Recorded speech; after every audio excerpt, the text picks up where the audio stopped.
Famous story channel में आपका स्वागत है। आइए आज हम आपको सुनाते हैं रविंद्रनाथ टैगोर की कहानी फूल का मूल्य। सर्दियों के दिन थे। ठंड इतनी तेज थी कि पेड़ पौधों पर फूल भी नहीं दिख रहे थे। जंगल और बगीचों में हर तरफ उदासी छाई हुई थी। फूलों के बिना पेड़ पौधे सूने और बेजान लग रहे थे। इसी मायूसी भरे माहौल में तालाब के बीच में खिले एक खूबसूरत कमल के फूल को देखकर माली बेहद खुश हो गया। उस माली का नाम सुदास था। ऐसा सुंदर फूल उसने अपने तालाब में पहले कभी नहीं देखा था। सुदास उस फूल की सुंदरता पर मोहित हो गया और सोचा कि अगर यह फूल राजा साहब को भेंट करूं तो वे बहुत प्रसन्न होंगे। राजा को फूलों से खास लगाव था और इस ठंड के मौसम में जब फूल मिलना मुश्किल था तो यह कमल उन्हें जरूर खुश कर देगा। सुदास को उम्मीद थी कि राजा साहब उसे इस फूल के बदले अच्छा इनाम देंगे।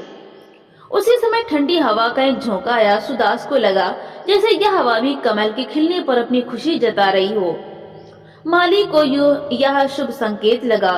वो कमल के फूल को देख देख कर मन ही मन खुश हो रहा था। उसने फूल तोड़ लिया और राजमहल की ओर चल पड़ा। उसकी आंखों में मनचाहे इनाम की उम्मीद थी। राजमहल पहुंचकर उसने राजा को संदेश भेजा। वो सोच रहा था कि राजा साहब उसे बुलाएंगे और फूल देकर खुश हो जाएंगे। वो फूल को बड़े प्यार से पकड़े हुए इंतजार कर रहा था। राजमहल के बाहर खड़ा सुदास बुलावे की प्रतीक्षा कर रहा था कि अचानक वहां से गुजरते एक सज्जन ने फूल देखा। फूल की सुंदरता पर मुग्ध होकर वे सुदास के पास आए और बोले, भाई यह फूल बेचोगे? सुदास ने जवाब दिया, मैं यह फूल राजा जी को भेंट करना चाहता हूँ। सज्जन ने कहा, तुम इसे राजा को देना चाहते हो, लेकिन मैं इसे भगवान बुद्ध के चरणों में अर्पित करना चाहता हूँ। बताओ तुम इसका क्या दाम लोगे? सुदास ने कहा, अगर मुझे इसके बदले एक माशा सोना मिल जाए तो मैं इसे बेच दूंगा। सज्जन ने यह कीमत तुरंत मान ली। इतने में शहनाइयां बजने लगीं, मंगल गीतों की धुन सुनाई दी। कुछ सुंदर युवतियां पूजा के थाल लेकर उस ओर आती दिखीं। राजा प्रसेनजीत भी पैदल चलकर भगवान बुद्ध के दर्शन के लिए जा रहे थे। राजा ने सुदास के हाथ में कमल का फूल देखा तो खुश होकर बोले, इस फूल का क्या दाम लोगे? सुदास ने कहा, महाराज यह फूल तो इस सज्जन ने ले लिया है। राजा ने पूछा, कितने में? सुदास ने बताया, 1 माशा सोने में। राजा बोले, मैं इसके बदले 10 माशा सोना दूंगा। सज्जन ने कहा, सुदास मेरी तरफ से 20 माशा सोना ले लो। सज्जन ने राजा से कहा, महाराज आप और मैं दोनों ही यह फूल भगवान बुद्ध को अर्पित करना चाहते हैं। ऐसे में मैं भक्त की तरह व्यवहार करना चाहिए, ना कि राजा और प्रजा की तरह। भगवान के सामने सब बराबर हैं। राजा ने मुस्कुराते हुए कहा, आपकी बात ठीक है, लेकिन मैं इस फूल के लिए 40 माशा सोना देने को तैयार हूँ।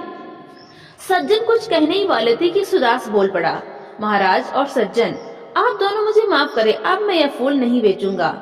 इतना कहकर सुदास वहां से चल पड़ा। राजा और सज्जन उसे हैरानी से देखते रह गए। सुदास फूल लेकर भगवान बुद्ध के पास जाने लगा।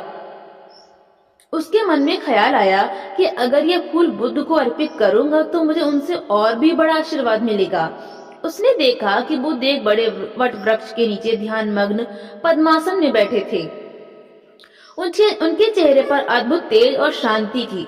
उनके होठों पर हल्की मुस्कान थी और उनकी पूरी मौजूदगी एक अनोखी शांति से भरी हुई थी। सुदास ने आदर पूर्वक उनके चरणों में वो कमल का फूल अर्पित कर दिया। उसके मन को ऐसा सुख और शांति मिली जो उसने पहले कभी महसूस नहीं की थी। बुद्ध ने मुस्कुराकर पूछा, वत्स तुम्हें क्या चाहिए? तुम्हारी क्या इच्छा है? सुदास ने हाथ जोड़कर कहा, मुझे कुछ नहीं चाहिए, बस आपका आशीर्वाद चाहिए। तो दोस्तों आपको ये कहानी कैसी लगी? लाइक करें, ज्यादा से ज्यादा शेयर करें और कमेंट करके हमें जरूर बताएं। और इसी तरह की हिंदी साहित्य की कहानियां सुनने के लिए हमारे चैनल को सब्सक्राइब करना बिल्कुल भी ना भूलें। तो मिलते हैं अगली नई कहानी।